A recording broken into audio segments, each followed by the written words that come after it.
긴급 소식입니다. 정부가 드디어 농어촌 기본소득 시범사업을 시작합니다. 농림축산식품부는 전국 10개 군에서 이달 말부터 주민들에게 매달 15만 원의 기본소득을 지급한다고 10일 밝혔습니다.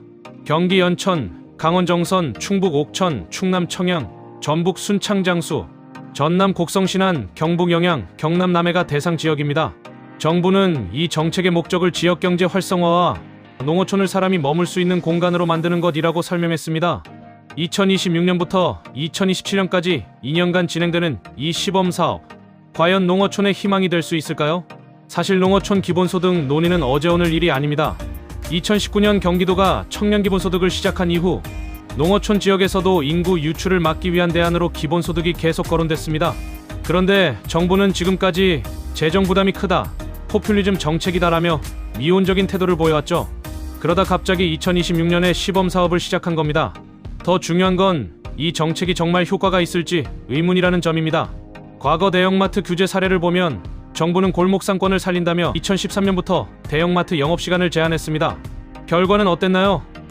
통계에 따르면 대형마트 휴업시 주변 상권 매출은 오히려 1.7% 감소했고 온라인 쇼핑 매출만 13.3% 증가했습니다.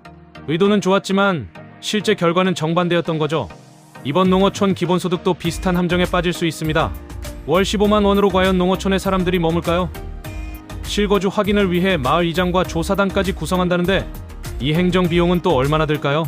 여기서 한 가지 더 짚고 넘어가야 할 점이 있습니다.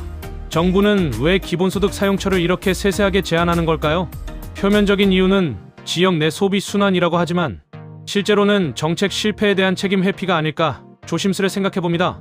만약 기본소득을 주민들이 자유롭게 쓰게 하고 그래도 지역 경제가 살아나지 않으면 정부 입장에서는 우리는 돈을 줬는데 주민들이 다른데 써버렸다고 변명할 수 있겠죠.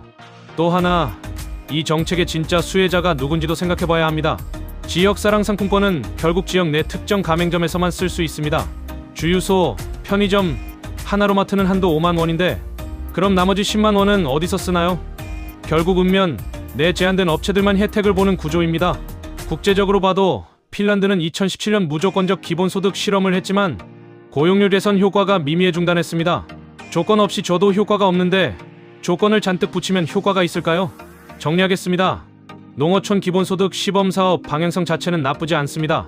농어촌 인구 소멸은 심각한 문제고 정부가 이를 해결하려는 시도를 한다는 건 긍정적입니다. 하지만 이건 마치 배가 가라앉는데 물 퍼내는 바가지만 나눠주는 격입니다. 농어촌 문제의 본질은 돈이 없어서가 아니라 일자리가 없고 교육, 의료, 인프라가 부족해서입니다. 월 15만 원 주고 사용처까지 제한하면서 사람들이 농어촌에 머물기를 기대하는 건 현실을 외면한 발상입니다. 진짜 필요한 건 기본소득이 아니라 기본 인프라입니다. 농어촌에 양질의 일자리를 만들고 병원과 학교를 짓고 교통, 통신 인프라를 개선해야 합니다. 그래야 사람들이 돈을 받아서가 아니라 살고 싶어서 농어촌에 머뭅니다. 이번 시범사업이 2년 후 어떤 결과를 낳을지 지켜볼 필요가 있습니다. 하지만 한 가지는 분명합니다. 감정에 앞선 정책이 아니라 과학적이고 실효성 있는 정책 판단이 필요합니다. 이름만 기본소득인 상품권 나눠주기로는 농어촌을 살릴 수 없습니다.